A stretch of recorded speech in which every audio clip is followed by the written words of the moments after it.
Nascido em 26 de janeiro de 1918, Nicolae Ceausescu veio ao mundo em um pequeno mas histórico vilarejo, Scorniceti, uma joia escondida no sul da Romênia, bem na fronteira com a Bulgária. Não era um lugar qualquer. Ali, as cicatrizes da Primeira Guerra Mundial ainda estavam frescas, e o ar carregava o peso de um país que lutava para se reerguer. Enquanto a Romênia negociava uma paz forçada com a Áustria-Hungria e a Bulgária, o cenário era desolador. Abandonada pela Rússia após sua retirada do conflito, o país se via cercado por inimigos, sozinho em um tabuleiro geopolítico implacável. Foi nesse contexto de resistência e incerteza que Nicolae deu seus primeiros passos. Seu pai, Andruta Ceausescu, era um homem de origem humilde, enraizado na tradição dos pastores da região. Homem de comunidade, dedicava-se a causas que prometiam um futuro mais justo, embora sua vida pessoal fosse marcada por contradições. A família Ceausescu não era estranha às lutas. Sua mãe, Alexandrina Militaru, também vinha de uma linhagem modesta, com laços que remontavam aos revolucionários romenos que um dia desafiaram o jugo otomano. Era uma época em que o nacionalismo fervilhava, e o sonho de liberdade ainda ecoava nas memórias familiares. Nicolae foi o terceiro filho do casal, chegando após Nicolina e Marin, nascidos em 1914 e 1916. Mas a família não pararia por aí. Ao todo, seriam 8 crianças, 4 meninos e 4 meninas, com o caçula nascendo em 1932. Curiosamente, 2 dos filhos levaram o nome Nicolae, frutos, dizem as lendas locais, de uma noite regada a vinho em que o pai, confuso, repetiu o nome sem querer. O mais novo, para se diferenciar, adotaria Andruta como segundo nome, um gesto simbólico que o marcaria para sempre. A infância de Nicolae foi tecida entre sonhos e privações. Enquanto a Romênia ainda se recuperava das guerras que a moldaram, como a independência conquistada em 1878 após séculos sob o domínio otomano, ou a coroa oferecida a um príncipe alemão, Karol I, que transformaria o país em um reino em 1881, o menino crescia em um lar instável. Seu pai, embora engajado politicamente, era um homem de temperamento difícil, com episódios de violência e alcoolismo que deixavam marcas profundas. Sua mãe, por outro lado, era a âncora da família, uma mulher de fibra que sustentava o lar apesar das adversidades. Os anos 1920 não foram fáceis para a Romênia. Após a Primeira Guerra, o país teve que ceder territórios, mas a sorte virou com o Tratado de Trianon em 1920, que devolveu não só o que fora perdido, mas também anexou partes da Hungria, expandindo as fronteiras. No entanto, a monarquia, embora resistente, enfrentava seus próprios demônios. A morte de Ferdinand I em 1927 abriu espaço para uma crise sucessória. Seu filho, Carol II, afastado por escândalos pessoais, viu o trono passar para o pequeno Miguel I, então com apenas 5 anos. Mas a instabilidade não duraria. Em 1930, Carol II retomou o poder, inaugurando uma era de autoritarismo que refletia o clima de extremismo que varria a Europa. Foi nesse caldeirão político que Nicolae amadureceu. A Grande Depressão, deflagrada em 1929, agravou as tensões sociais, e o governo de Carol II não hesitou em perseguir movimentos socialistas, incluindo aqueles que atraíam o jovem Ceausescu. As disputas étnicas nos Balcãs, a rivalidade com a Hungria e as ambições sobre a Bessarábia, então sob controle soviético, criavam um cenário explosivo. Tudo isso moldaria não só o destino da Romênia, mas também o de um garoto de Scorniceti, que aos 11 anos, em 1929, tomaria uma decisão drástica: deixar para trás sua terra natal em busca de algo maior.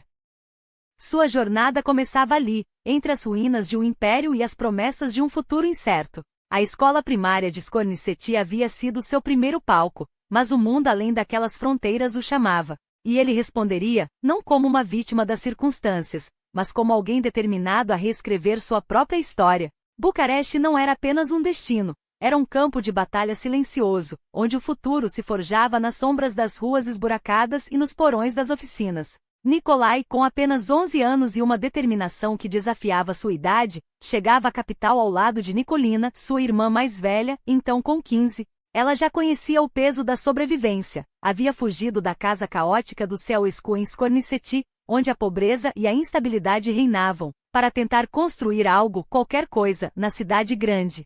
Mas Bucareste não era generosa. Era uma selva de concreto e ambições, onde os sonhos se esvaíam tão rápido quanto o dinheiro no bolso de um operário. Foi ali, entre o barulho das máquinas e o cheiro de couro queimado, que Nicolai encontrou seu primeiro mestre, Alexandru Sandulescu, um sapateiro de mãos calejadas e olhares desconfiados. Mas Sandulescu não era apenas um artesão.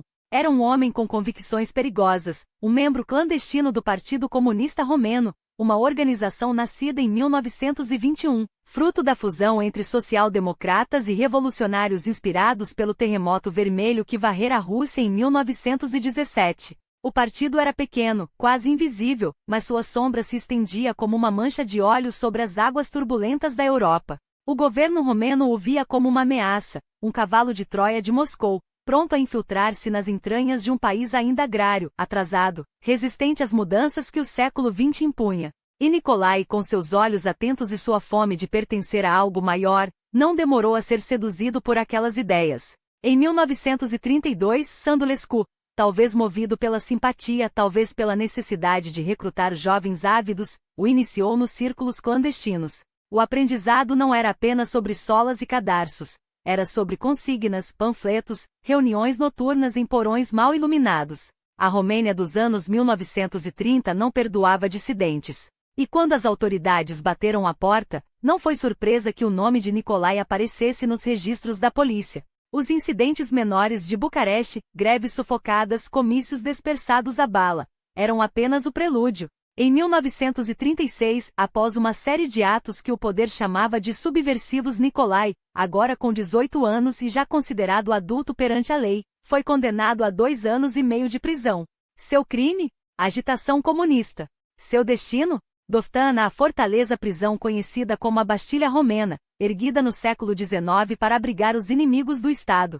Entre suas paredes úmidas, onde o tempo parecia parar, Nicolai aprendeu uma lição que marcaria o resto de sua vida. O poder não se pede, se toma. Mas a história não esperava por ele. Enquanto cumpria sua pena, a Europa ardia. Em setembro de 1939, a guerra irrompeu como um furacão, arrastando nações para um redemoinho de sangue e fogo. A Romênia, inicialmente neutra, via-se pressionada entre dois gigantes, a Alemanha nazista, ascendente e implacável, e a União Soviética, uma ameaça constante à sua fronteira oriental. Em 1940, o equilíbrio ruía. A queda da França deixou a Romênia vulnerável, e o rei Carol II, desmoralizado, foi deposto em um golpe que levou Ion Antonescu ao poder. O novo ditador não hesitou, alinhou-se a Hitler, transformando a Romênia em um peão estratégico no tabuleiro da guerra.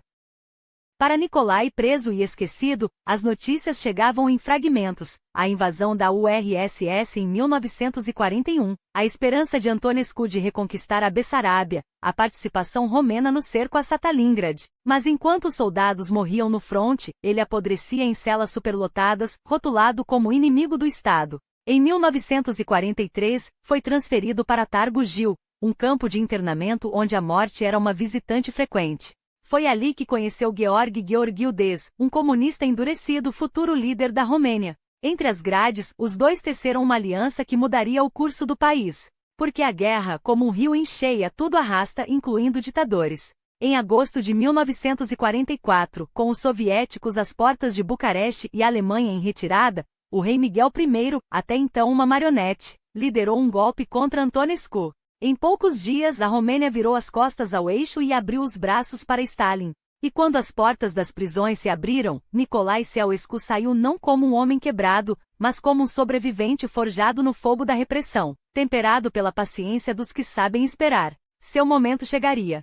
E quando chegasse, ninguém esqueceria seu nome. O país, agora sob a sombra do Exército Vermelho, assistia a uma transformação que não pedia licença.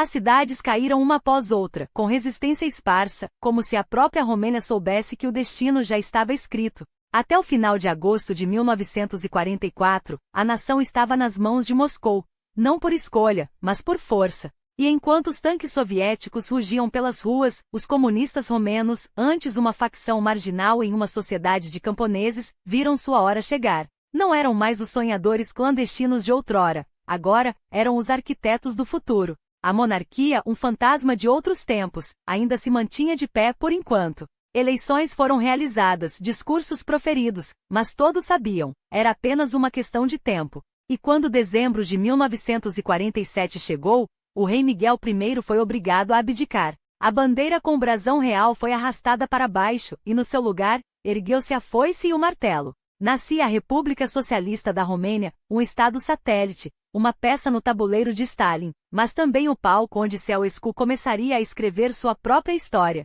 Enquanto o país se refazia das cicatrizes da guerra, a vida pessoal do homem que um dia dominaria a Romênia tomava um novo rumo. Em 1939, durante uma breve liberdade entre prisões, Nicolae conheceu Helena Petrescu, uma mulher tão teimosa e ambiciosa quanto ele. Ambos vinham do nada. Ela, uma camponesa que se tornará assistente de laboratório em Bucareste. Ele, o ex-aprendiz de sapateiro que sonhava com revolução. Os dois se reconheceram imediatamente, unidos não apenas pelo amor, mas pela fé inquebrantável no comunismo.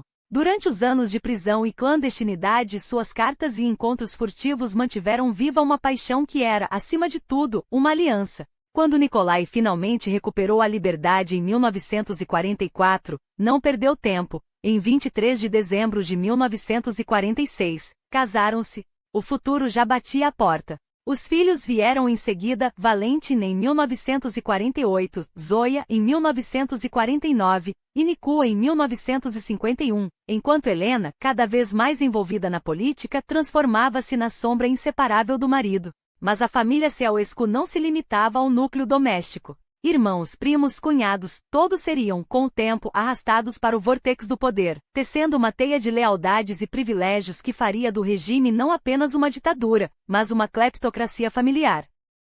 Enquanto isso, a carreira de Ceausescu decolava. Sob a tutela de Gheorghe Gheorghiu-Dez, o homem que havia sobrevivido às prisões de Antonescu e agora comandava o Partido Comunista, Nicolae provou ser um discípulo leal e implacável. Em 1948 foi nomeado chefe da União da Juventude Comunista, onde moldou uma geração de militantes. No ano seguinte já era deputado da Grande Assembleia Nacional, um órgão que, apesar do nome pomposo, não passava de uma fachada para as decisões tomadas nos bastidores pelo Comitê Central. Mas Ceausescu não se contentava com figurinos. Em 1952, aos 34 anos, entrou para o Comitê Central. 2 anos depois, já estava no Politburo, o círculo mais fechado do poder. O aprendiz de sapateiro agora sentava à mesa dos homens que decidiam o destino de milhões.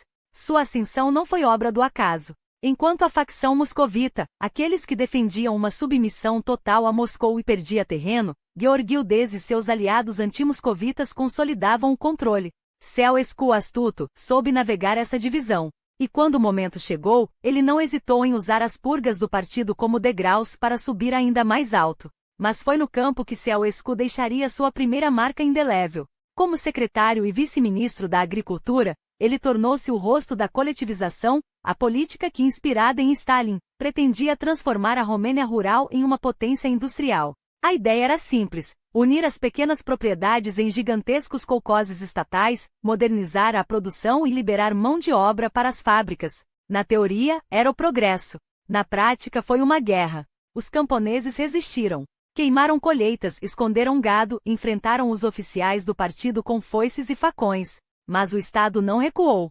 Ceausescu, implacável, supervisionou a repressão. Aqueles que se opunham eram rotulados de kulaks, inimigos do povo, e o destino dos inimigos do povo, todos sabiam, era prisão ou pior. Até o final dos anos 1950, a Romênia rural havia sido domada. As terras agora pertenciam ao Estado. E o homem que ajudara a orquestrar essa transformação estava apenas começando. Um jogo perigoso ao lado dos serviços de segurança. Como membro do Politburo, sua missão não era apenas debater ideais abstratos nos salões do poder. Era garantir que essas ideais se transformassem em realidade, custasse o que custasse. E custou. Nos anos finais da década de 1950, o regime enfrentou um dilema brutal. Como conter dezenas de milhares de vozes que se recusavam a aceitar a coletivização forçada? Os camponeses, esmagados pela fome e pela violência, ainda resistiam. Mas a máquina do Estado não conhecia piedade.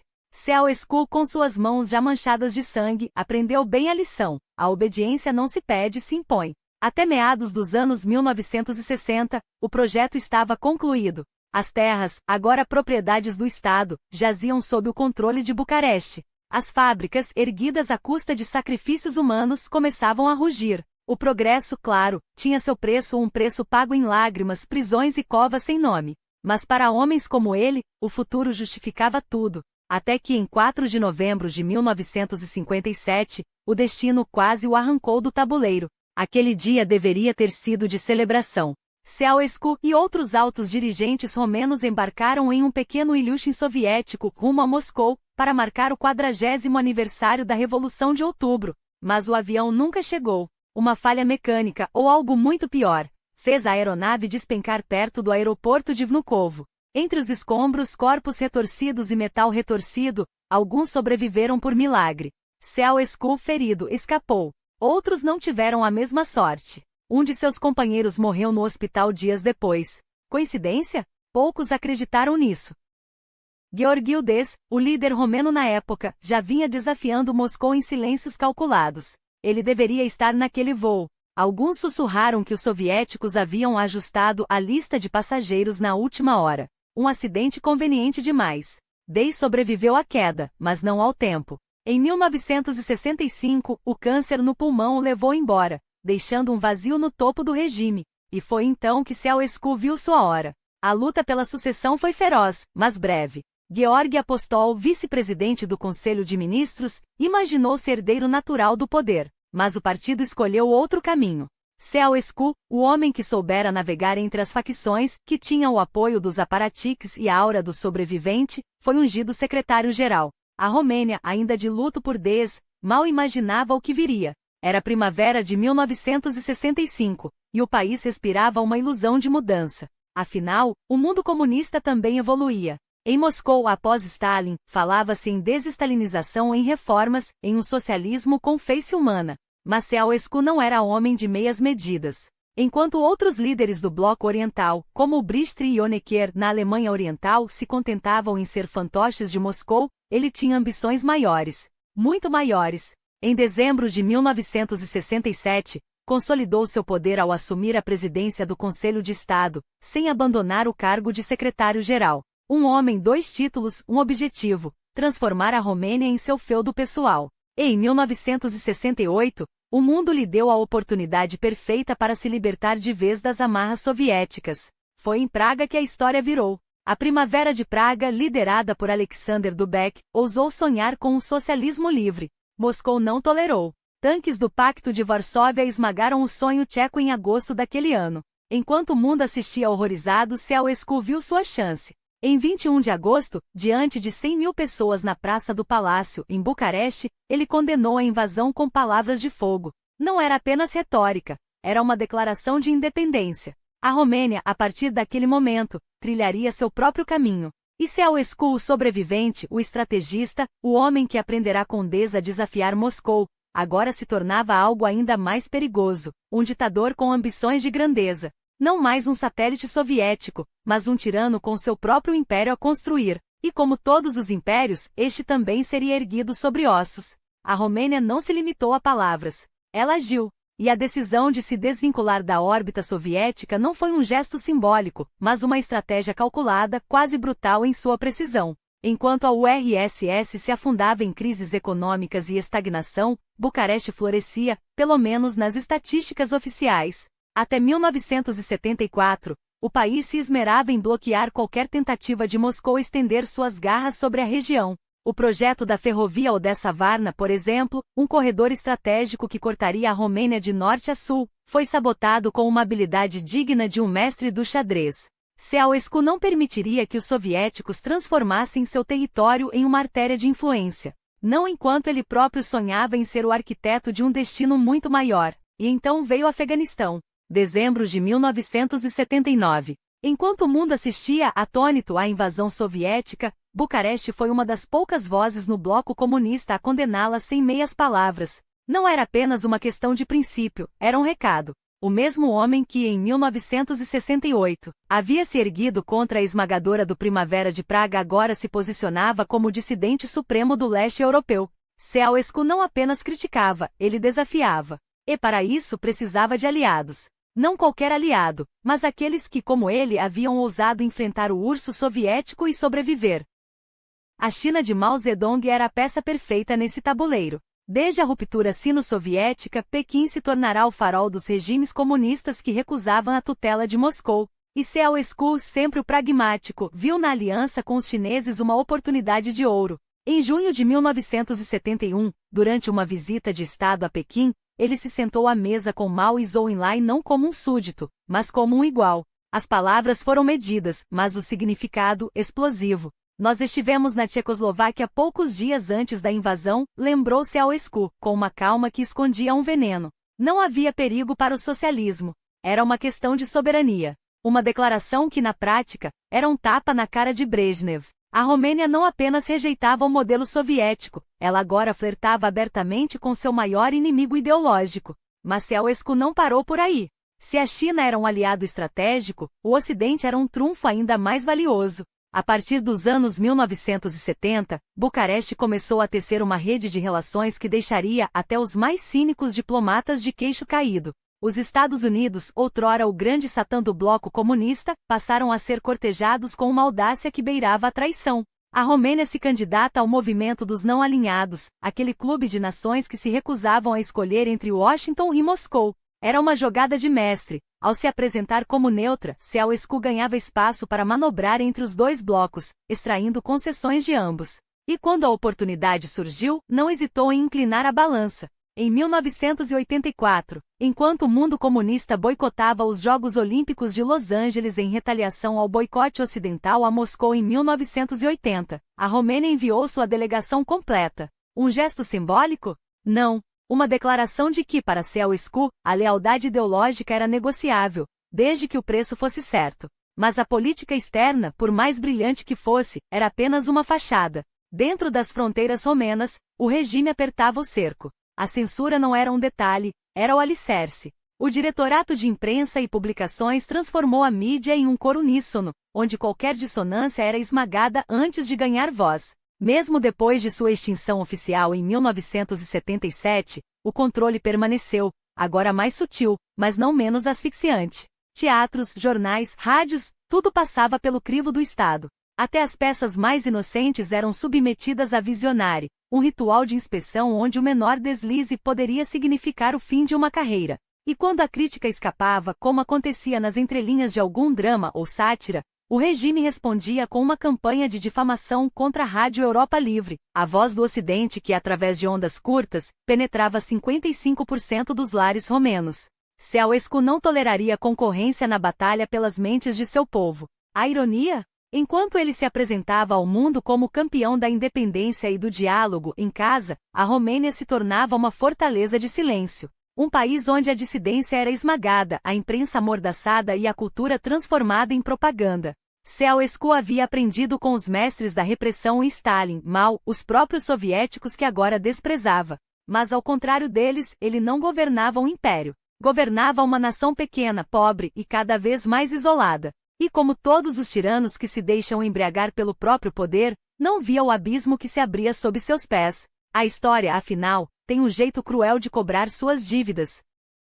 E aqui está a máquina de opressão em sua forma mais refinada. Não se tratava apenas de calar vozes, mas de tecer uma rede invisível de controle que se infiltrava em cada respiro da sociedade. A Securitate não era um simples braço repressivo, era a sombra que se estendia sobre tudo, a mão que apertava sem ser vista. Criada em 1948 sob o disfarce de segurança do Estado, ela nasceu já corrompida, moldada pelos comunistas para ser o olho que tudo vê e a espada que tudo corta. Em poucos anos, seus tentáculos se multiplicaram, de 20 mil agentes nos anos 1950 a meio milhão de colaboradores, entre espiões profissionais e informantes voluntários ou coagidos, na década de 1980, um em cada 40 romenos. Imagine, meu caro, caminhar por Bucareste e saber que a cada esquina, havia um par de olhos disposto a entregá-lo por um prato de comida ou um sorriso do regime. Ceausescu não se contentou em herdar esse aparato, ele o aperfeiçoou.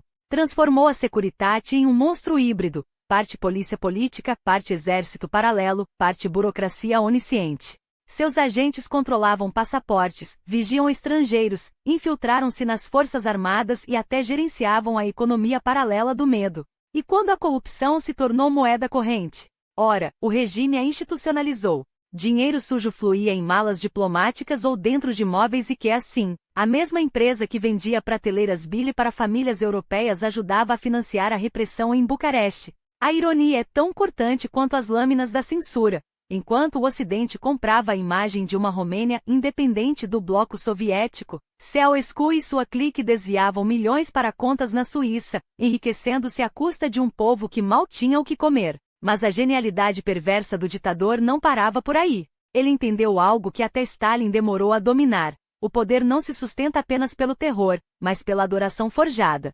E assim nasceu o culto à personalidade mais grotesco da cortina de ferro. Estátuas de bronze erguidas em praças, retratos sorridentes em cada escola, jornais que repetiam como mantras feitos do gênio dos Cárpatos e de sua esposa Helena, a primeira-dama que sem nenhum pudor se autoproclamava cientista de classe mundial, enquanto assinava decretos que condenavam milhares à miséria. As crianças aprendiam que Nicolai era um semideus, um demiurgo que havia criado a Romênia moderna. Os intelectuais que ousavam discordar desapareciam. Os que se curvavam ganhavam migalhas de prestígio e a vergonha eterna de terem colaborado. E então veio a peça de resistência, as teses de julho de 1971. Inspirado pela Revolução Cultural de Mao, aquele mesmo que havia afundado a China em um mar de sangue, Ceausescu lançou seu próprio grande salto ideológico. Sob o pretexto de um comunismo nacional e autêntico, ele purificou o partido, expurgou rivais e impôs uma doutrinação ainda mais brutal.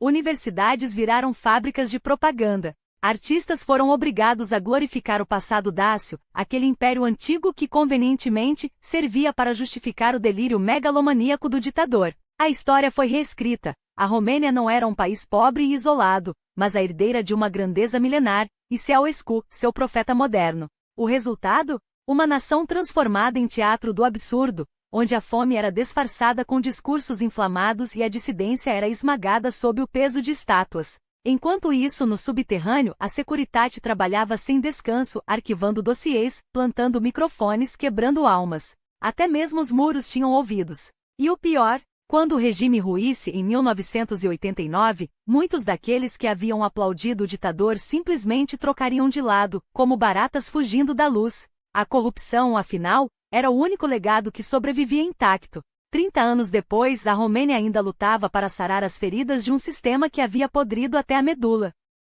Mas isso, meu amigo, é outra história. Uma que começa com sangue nas ruas e termina com a pergunta que ecoa em todos os regimes tirânicos: até quando? Eis que surge o dacianismo, essa obsessão romântica por um passado glorioso, distorcido até virar mito de fundação.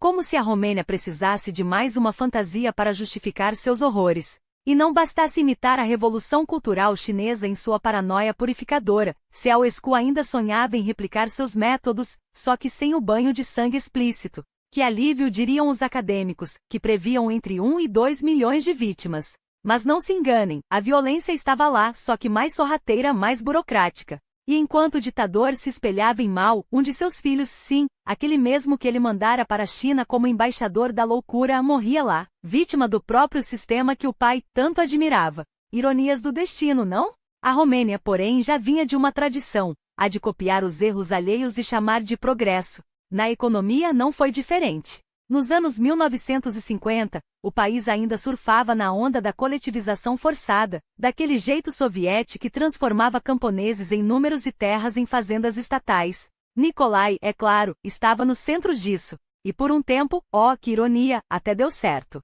Ou pelo menos foi o que os relatórios oficiais gritaram aos quatro ventos. A indústria romena decolou, 600% de crescimento entre 1950 e 1964. Números que faziam os burocratas do partido sorrir enquanto apertavam ainda mais o nó da corda no pescoço do povo. Mas como tudo que brilha sob ditaduras era ouro de tolo. Porque quando Ceausescu assumiu de vez, a festa acabou. Os anos 1970 e 1980 foram a ressaca de um banquete que ninguém tinha sido convidado a comer. A Europa Oriental toda engasgava com seu próprio sucesso, crescimento estagnado, indústrias obsoleta, e a Romênia, a Romênia, ainda se gabava de ser uma potência petrolífera nos anos 1970. Até que a crise do petróleo de 1973 chegou como um soco no estômago. De repente, aquele crescimento de 2 dígitos dos anos 1960 virou um magro 3% ao ano. E o pior? Enquanto Coreia do Sul e Taiwan investiam em eletrônica e se preparavam para dominar o século XXI, a Romênia insistia em afundar no passado.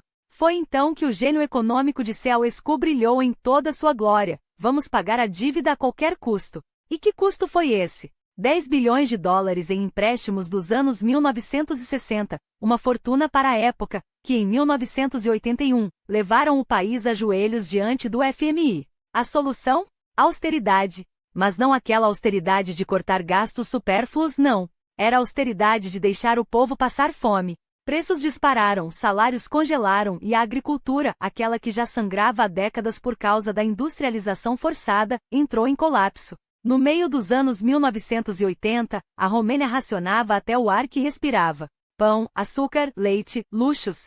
Carne? Um sonho distante. As pessoas mal chegavam às 2.800 calorias diárias recomendadas, e olhe lá, para quem trabalhava 12 horas em fábricas ou caminhava quilômetros a pé porque gasolina era artigo de luxo, era uma sentença de exaustão. Mas funcionou, ufanavam os propagandistas do regime. A dívida foi paga. Sim, a um preço, o ódio de uma nação inteira. Ceausescu, em sua sabedoria infinita, achou que ser o único país do bloco comunista sem dívidas externas valeria o sacrifício. Afinal, que ditador não gosta de um legado? O problema é que legados assim costumam terminar em forças.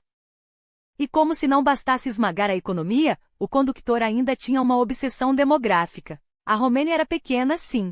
Tinham 19 milhões de almas em meados dos anos 1960, menos que a Grã-Bretanha, que cabia no mesmo mapa, ou que a Alemanha e a Polônia. Mas para Ceausescu, números eram poder. E se o crescimento natural caía? Vamos forçar. Assim nasceu o Decreto 770 em 1967, a proibição do aborto, a criminalização da contracepção, e a transformação dos úteros romenos em propriedade do Estado. Exceto, é claro, em casos de estupro, risco de vida ou, pasme, quando a gravidez era resultado de uma tentativa falha de aborto. Sim, porque até na hipocrisia o regime era criativo. O objetivo? Um boom populacional. O resultado? Um pesadelo. O Decreto 770 não apenas falhou em seu objetivo declarado, ele destruiu vidas. Sim, a taxa de natalidade disparou nos primeiros anos, e até o final dos anos 1980, a Romênia contava cerca de 23 milhões de habitantes. Mas a que custo? Estudos posteriores revelaram o preço real dessa política, o mercado negro de abortos clandestinos, onde mulheres desesperadas arriscavam a vida em procedimentos brutais, realizados à sombra da lei. Clínicas improvisadas, instrumentos não esterilizados, mãos trêmulas de parteiras sem treinamento. Era assim que o Estado protegia suas cidadãs. E quando as crianças nasciam, muitas vezes não havia ninguém para cuidar delas. Os orfanatos romenos se tornaram sinônimo de horror. Imagens que deveriam envergonhar a humanidade, bebês esqueléticos em berços enferrujados, crianças abandonadas aos montes, olhares vazios em rostos marcados pela fome e pelo abandono. Não eram exceções, eram o sistema. Nos anos 1970 e 1980, pais, esmagados pela pobreza e pelo medo, deixavam seus filhos à própria sorte. Alguns, porque não tinham como alimentá-los. Outros, porque o Estado os forçava a ter filhos que não queriam. E assim, uma geração inteira foi condenada a crescer sem amor, sem esperança, em instituições superlotadas onde a negligência era política de Estado. Mas o pesadelo não parava por aí.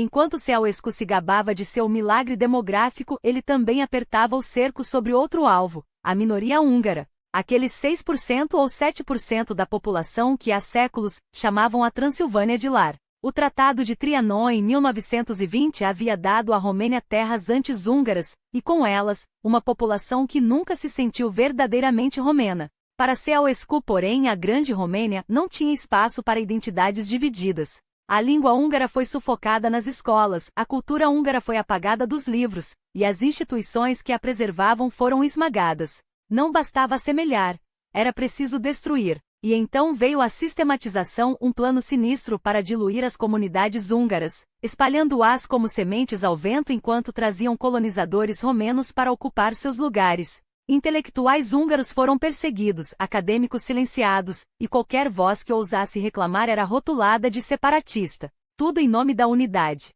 Tudo em nome do delírio de um homem que via traição em cada palavra pronunciada em outro idioma. Enquanto isso, em Bucareste, Ceausescu erguia seu monumento à megalomania, o Palácio do Parlamento. Um colosso de mármore e aço, plantado no coração da cidade como um meio-fio de granito sobre o pescoço do povo. 4 milhões de metros quadrados, 12 andares, 270 pés de altura. O segundo maior prédio administrativo do mundo, atrás apenas do Pentágono. Um elefante branco que engoliu o equivalente a 5 bilhões de dólares, sim, dólares não lei, em uma economia já asfixiada. Milhares de trabalhadores foram recrutados à força. Bairros inteiros foram demolidos para abrir espaço. E enquanto a Romênia afundava na miséria, o ditador sonhava com salões dourados e lustres de cristal. O palácio ficou pela metade quando Ceausescu caiu, um símbolo perfeito de seu reinado, grandioso na fachada, podre por dentro. Porque enquanto ele se isolava em seu mundo de fantasias, o mundo lá fora mudava. Gorbachev chegava ao poder na URSS com suas glasnost e perestroika, e o vento da história começava a soprar contra os regimes que ainda se agarravam ao passado. Na Polônia, na Hungria, na Alemanha Oriental, as pessoas saíam às ruas. O muro de Berlim caía. E a Romênia? A Romênia estava à beira do colapso. Ceausescu havia transformado o país em uma prisão. A economia, outrora orgulho do bloco comunista, agora engasgava sob o peso de dívidas e sanções. Ele insistia em pagar cada centavo aos credores ocidentais, enquanto seu povo passava fome. As prateleiras dos mercados estavam vazias. A eletricidade era racionada. E o ditador, cego em sua arrogância, ainda acreditava que poderia controlar o inevitável. Até que dezembro de 1989 chegou. E com ele o fim. Mas enquanto o ditador se afundava em sua própria ilusão de poder, o país fervilhava sob seus pés. O dinheiro desaparecia em direções suspeitas, ora engolido pela voracidade do regime, ora desviado para alimentar o monstro de mármore e ouro que era o Palácio do Parlamento, o mausoléu à megalomania de Ceausescu enquanto crianças passavam fome. A Romênia não era apenas pobre, era humilhada. E quando o vento da mudança varreu a Europa no final dos anos 80, o solo romeno já estava minado, pronto para explodir em revolta. Os sinais estavam lá gritantes. Já em novembro de 1987, mais de 20 mil trabalhadores de Brau cruzaram os braços em protesto, suas vozes ecoando pelas ruas da cidade que um dia fora símbolo da resistência contra os otomanos. O regime respondeu como sempre, com cacetes, sangue e a mentira de que tudo estava sob controle. Mas a faísca não se apagou. Pelo contrário, espalhou-se, lenta e inevitável, como um incêndio em um campo seco. Entre 1988 e 1989, a pressão sobre Ceausescu tornou-se insustentável. Não eram apenas os dissidentes, os intelectuais ou os operários exaustos. Até mesmo dentro do Partido Comunista as rachaduras apareciam. O ditador, porém, recusava-se a enxergar, até que Timisoara decidiu que já era suficiente. No dia 16 de dezembro de 1989, a cidade se levantou. Não foi um motim isolado, foi o estupim. Os timisorenos tomaram as ruas, enfrentaram os tanques com as mãos nuas e em poucas horas declararam: esta cidade não é mais sua. Ceausescu, em pânico, ordenou a repressão. No dia 17, as tropas atiraram contra a multidão. Os corpos se amontoavam, mas o medo havia mudado de lado. Quando o ditador fugiu para o Irã em 18 de dezembro, sim, fugiu, enquanto seu povo era massacrado. Ele acreditava que ao voltar, tudo estaria resolvido. Enganou-se. 2 dias depois, Timisoara já não pertencia ao regime. 100 mil trabalhadores controlavam as ruas. A notícia se espalhou como um raio, cortesia da rádio Free Europe e dos murmúrios que nem mesmo a censura conseguia abafar. Em 21 de dezembro, Ceausescu tentou seu último ato de desespero. Um discurso em Bucareste, transmitido ao vivo, para acalmar a nação. Mas as palavras dele foram engolidas pelos gritos. Jos dictatorul. Abaixo o ditador. Moarte lui Ceausescu. Morte a Ceausescu. A multidão não queria mais promessas. Queria sangue. Naquela noite o ditador declarou lei marcial. Tanques ocuparam Bucareste. O ministro da Defesa Vasily Mileia foi encontrado morto na manhã seguinte. Traição, anunciou o regime. Mas a verdade era outra. Quando o exército vira as costas para você, até o mais cruel dos tiranos vira um homem sozinho. Ceausescu ainda poderia ter fugido. Poderia ter abandonado o país como tantos outros ditadores antes dele. Em vez disso, escolheu ficar. E selou seu destino. Na manhã de 22 de dezembro, enquanto os helicópteros o aguardavam para uma fuga que nunca aconteceu, o mundo assistiu ao colapso de um império de terror. O casal Ceausescu, agora fugitivo, tentou escapar por estrada. Não chegou longe. Às 15h30, a polícia romena os interceptou perto de Targovit. Em questão de horas, o homem que por décadas decidirá sobre vida e morte alheia estava diante de um tribunal militar improvisado, juizado pelos mesmos oficiais que, dias antes, juravam lealdade a ele. O julgamento foi uma farsa. As acusações? Genocídio. Crimes contra o Estado. Contra o povo. Ceausescu, pela primeira vez na vida, não tinha mais ninguém para ordenar que calasse a boca. Às 14 horas do dia 25 de dezembro, sim, Natal, o veredicto foi executado. Um pelotão de fuzilamento encerrou, em poucos segundos, 24 anos de pesadelo. Helena caiu primeiro. Nikolai, o último suspiro de um regime que apodrecia em vida. Mas a história não termina com um tiro. Termina com uma pergunta: o que fazer com o corpo de um ditador? Enterrá-lo como um homem comum seria demais. Queimá-lo, pouco. Acabaram enterrando-o às pressas, em um local não marcado, como se a terra mesma recusasse seu peso. Só em 2010, exames confirmariam que aqueles ossos pertenciam mesmo a Nikolai e Helena. Hoje repousam no cemitério Ghensia, em Bucareste, um lembrete de que até os tiranos mais poderosos acabam reduzidos a pó. Enquanto isso, a Romênia tentava nascer de novo. Ion Iliescu, um ex-comunista reformado, assumiu a presidência interina em 1990 prometendo democracia. Mas a transição seria turbulenta. Não por culpa apenas dos romenos, mas porque o colapso do comunismo na Europa Oriental não era um final. Era um começo. Um continente inteiro precisava reinventar-se. E a Romênia, com suas cicatrizes ainda abertas, teria que aprender a andar sem correntes. Mas isso é outra história. A Romênia emergiu desse turbilhão histórico em um momento singular, quando seus dois vizinhos mais próximos, a União Soviética e a Iugoslávia, desmoronavam em pedaços, dando origem a novas nações. Enquanto o mundo assistia ao mapa europeu ser redesenhado nos anos 90, os romenos tentavam costurar as feridas de um passado que ainda sangrava. Passaram-se 25 anos desde a queda de Ceausescu, e o país, embora ainda tropeçando em suas próprias sombras, conseguiu um feito notável: ancorar-se no campo democrático. Não é um milagre perfeito, que democracia o é? Mas é uma vitória que merece ser celebrada. Agora falemos da cultura oficial, essa teia complexa de tradições, contradições e cicatrizes. Porque sim, a corrupção que floresceu sob Ceausescu não desapareceu como um pesadelo ao amanhecer. Ela se enraizou, adaptou-se, e até hoje a União Europeia, com a paciência de um professor exasperado, aponta para Bucareste e sugere, educadamente, que talvez fosse hora de arrumar a casa. As reformas engasgam, os escândalos se repetem, e é impossível não sentir um nó no estômago ao ver que décadas depois, a política romena ainda dança no fio da navalha entre o progresso e o retrocesso. Não que isso seja exclusividade da Romênia. Basta olharmos ao redor, em quase todo o leste europeu, as democracias nascentes carregam o peso de um legado autoritário. A liberdade é frágil, as instituições são testadas, e o fantasma do passado insiste em sussurrar nos corredores do poder. Mas aqui há uma diferença crucial. Enquanto outros países da região se contentaram com uma transição morna, a Romênia ousou dar um passo à frente. Em 2007, junto com a Bulgária, ela bateu à porta da União Europeia, e foi recebida. Esse gesto não foi apenas simbólico, foi um divisor de águas. Os números não mentem. Nos anos que se seguiram, a economia romena cresceu a uma média de 5% ao ano, um ritmo que muitos países desenvolvidos só sonham em alcançar. Mas o progresso tem seu preço. A adesão à UE abriu as fronteiras e, com elas, uma válvula de escape para milhões de romenos. No final da era Ceausescu, o país tinha 23 milhões de habitantes. Hoje mal ultrapassa 19 milhões.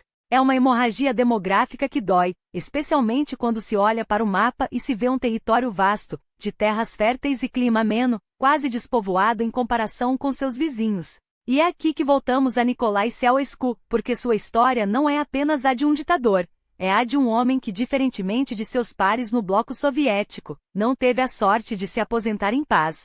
Enquanto os líderes da Alemanha Oriental, Polônia ou Hungria se reformularam como democratas de ocasião, alguns até viraram políticos de sucesso nas novas ordens. Ceausescu encontrou um fim brutal.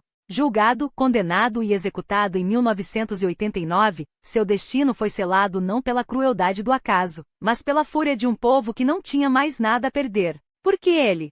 Por que não os outros? A resposta está nos anos 80, quando a Romênia se transformou em um experimento macabro de austeridade e megalomania. Ceausescu, obcecado em pagar a dívida externa do país, esmagou a economia até os ossos. Racionou comida, energia, remédios. Enquanto isso, ergueu o Palácio do Parlamento, um monumento ao seu ego, construído com o suor e a fome de um povo que via, impotente, suas vidas desmoronarem. Não é de estranhar que, quando a revolta veio, não houve piedade. Ditaduras não caem por acaso. Elas desabam quando o ódio que semearam finalmente amadurece. E você? O que acha de Ceausescu? Foi o pior dos ditadores da Guerra Fria? Ou apenas o único que pagou o preço por seus crimes, enquanto outros se safaram com um apertar de mãos e um sorriso para as câmeras? É uma pergunta que incomoda, especialmente quando se compara seu fim com a impunidade que reinou em outros cantos do continente. Mas a história, afinal, não é feita de justiça, é feita de consequências. E as da Romênia ainda estão sendo escritas.